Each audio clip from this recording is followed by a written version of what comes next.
नमो भगवते वासुदेवाय। आप सभी को मोहिनी एकादशी की हार्दिक शुभकामनाएं। भगवान श्री विष्णु और माँ लक्ष्मी की कृपा सदा सर्वदा आप सभी के परिवार पर सदैव बनी रहे। तो आइए आज हम सुनते हैं मोहिनी एकादशी से जुड़ी हुई कुछ कथाओं के विषय में। सबसे पहले जानते हैं भगवान विष्णु का मोहिनी अवतार। हिंदू धर्म में भगवान विष्णु के कई अवतार देखने को मिलते हैं। इन्हीं में से एक है मोहिनी अवतार, जिसके विषय में आप सभी ने सुना ही होगा।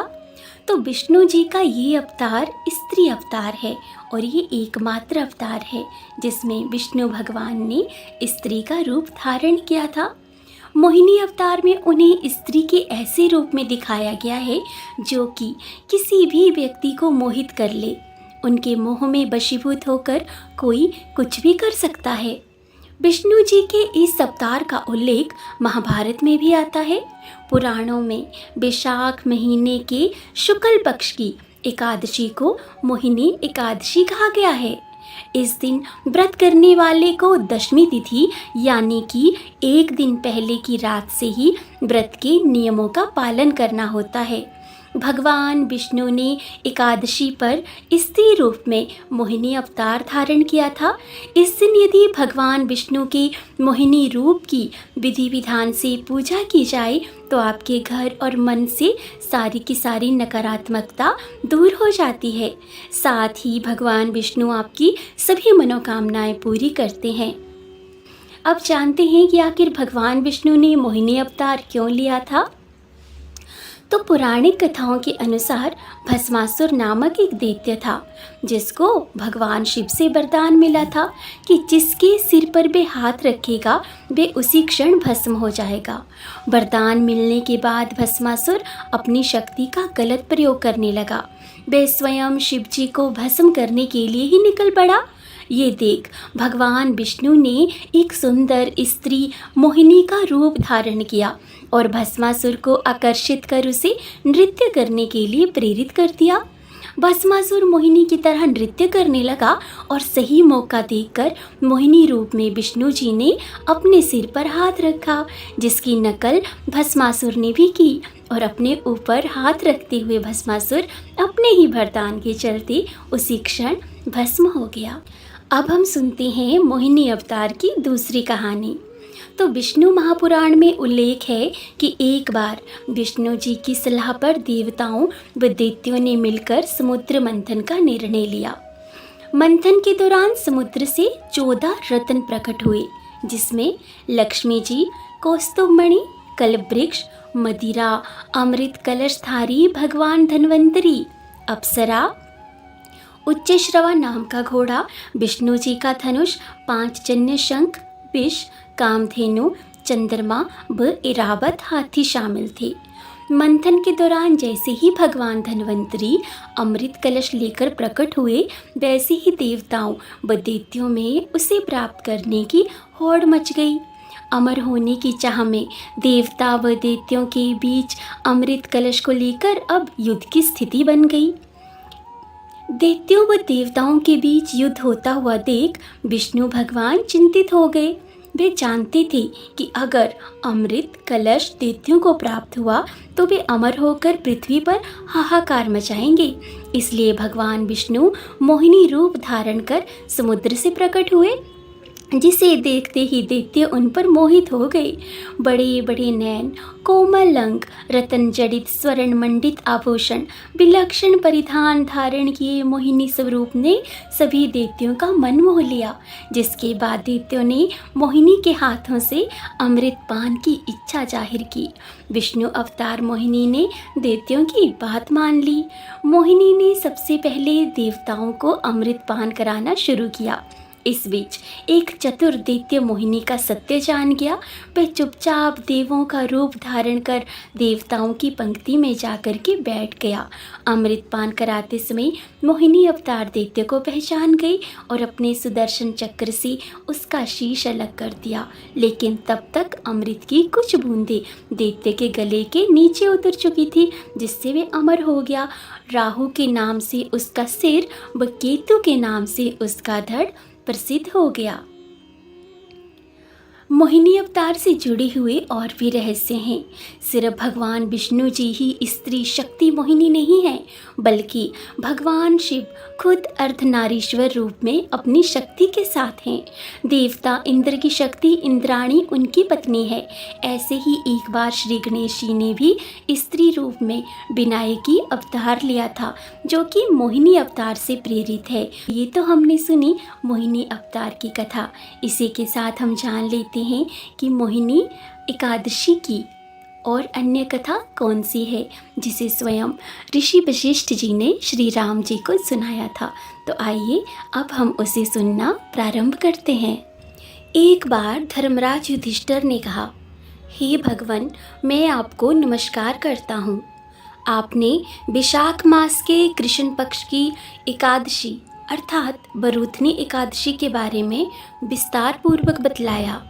अब आप कृपा करके वैशाख शुक्ल एकादशी का क्या नाम है तथा इसकी कथा क्या है, इस व्रत की क्या विधि है, ये सब मुझे विस्तार पूर्वक बतलाइए। भगवान श्री कृष्ण कहने लगे, हे धर्मराज, वैशाख मास के शुक्ल पक्ष की एकादशी को मोहिनी एकादशी के नाम से जाना जाता है। मैं आपसे एक कथा कहता हूँ, जिसे महर्षि वशिष्ठ ने श्री रामचंद्र जी से कहा था। राजन, आप कृपया इसे ध्यानपूर्वक सुने। एक समय श्री राम बोले कि हे गुरुदेव, कोई ऐसा व्रत बतलाइए जिससे समस्त पाप और दुख का नाश हो जाए। मैंने सीता जी के वियोग में बहुत अधिक दुख भोगे हैं। महर्षि वशिष्ठ बोले, हे राम, आपने बहुत सुंदर प्रश्न किया है। आपकी बुद्धि भी अत्यंत शुद्ध तथा पवित्र है। यद्यपि आपका नाम स्मरण करने से मनुष्य पवित्र और शुद्ध हो जाता है, तब भी लोकहित में ये प्रश्न अच्छा है। वैशाख मास में जो एकादशी आती है, उसका नाम मोहिनी एकादशी है।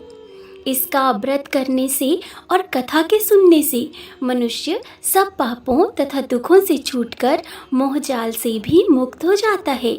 मैं इसकी कथा कहता हूँ, इसे ध्यानपूर्वक सुनो। सरस्वती नदी के तट पर भद्रावती नाम की एक नगरी में द्युतिमान नामक चंद्रवंशी राजा राज्य करता था। वहाँ धन धान्य से संपन्न व पुण्यवान धनपाल नामक वेश्य भी रहता था। वे अत्यंत धर्मालु और विष्णु भक्त था। उसने नगर में अनेक भोजनालय, प्याऊ, कुएं, सरोवर, धर्मशाला आदि बनवाए थे। सड़कों पर आम, जामुन, नीम आदि के भी अनेक वृक्ष लगवाए थे।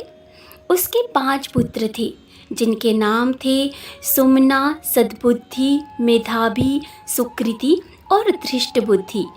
इनमें से जो 5वां पुत्र धृष्ट बुद्धि, वे महापापी था। वह पितर आदि को नहीं मानता था।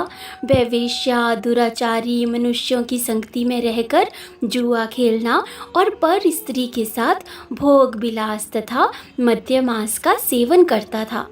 इसी प्रकार अनेक कुकर्मों में वह पिता के धन को नष्ट करता रहता था। इन्हीं कारणों से त्रस्त होकर पिता ने उसे घर से निकाल दिया था। अब घर से बाहर निकलने के बाद वे अपने गहने एवं कपड़े बेचकर अपना निर्वाह करने लगा। जब सब कुछ नष्ट हो गया तो वेश्या और दुराचारी साथियों ने भी उसका साथ छोड़ दिया। अब वे भूख प्यास से अति दुखी रहने लगा। कोई सहारा न देख चोरी करना सीख गया। एक बार वे पकड़ा गया तो वेश्या का पुत्र जानकर चेतावनी देकर छोड़ दिया, मगर दूसरी बार फिक्र पकड़ में आ गया। राजाज्ञा से इस बार उसे कारागार में डाल दिया गया। कारागार में उसे अत्यंत दुख दिए गए। बाद में राजा ने उसे नगरी से निकल जाने को कहा। वह नगरी से निकलकर वन में चला गया। वहाँ वन्य पक्षियों को मारकर खाने लगा। कुछ समय पश्चात वे बहेलिया बन गया और धनुष बाण लेकर अब पशु पक्षियों को मार मार कर खाने लगा। एक दिन भूख प्यास से व्यथित होकर वे खाने की तलाश में घूमता हुआ कौंडिन्य ऋषि के आश्रम में पहुंचा। उस समय वैशाख मास था और ऋषि गंगा स्नान करके आ रहे थे। उनके भीगे वस्त्रों के चींटे उस पर पड़ने से उसे कुछ सद्बुद्धि प्राप्त हुई। वे कौंडिन्य मुनि से हाथ जोड़कर कहने लगा कि हे मुने, मैंने तो जीवन में बहुत पाप किए हैं। आप इन पापों से छूटने का कोई आसान और साधारण सा, जिसमें धन भी कोई खर्च ना हो, ऐसा उपाय बतलाइए। उसके दीन वचन सुनकर मुनि ने प्रसन्न होकर कहा कि तुम वैशाख शुक्ल की मोहिनी एकादशी का व्रत करो। इससे अनेक जन्मों में किए हुए मेरु पर्वत जैसे समस्त महापाप भी नष्ट हो जाते हैं। मुनि के ये वचन सुनकर वे अत्यंत प्रसन्न हुआ और उनके द्वारा बताई गई विधि के अनुसार उसने व्रत किए। ऋषि वशिष्ठ बोले, हे राम, इस व्रत के प्रभाव से सबके सब पाप नष्ट हो गए और अंत में वे गरुड़ पर बैठकर विष्णु लोक को गया। इस व्रत से मोह आदि सभी नष्ट हो जाते हैं। संसार में इस व्रत से श्रेष्ठ कोई व्रत नहीं है। इसके महात्म्य को पढ़ने से अथवा इसके श्रवण मात्र से भी 1000 गोदान का फल प्राप्त होता है। तो आज हमने सुनी मोहिनी एकादशी व्रत की कथा।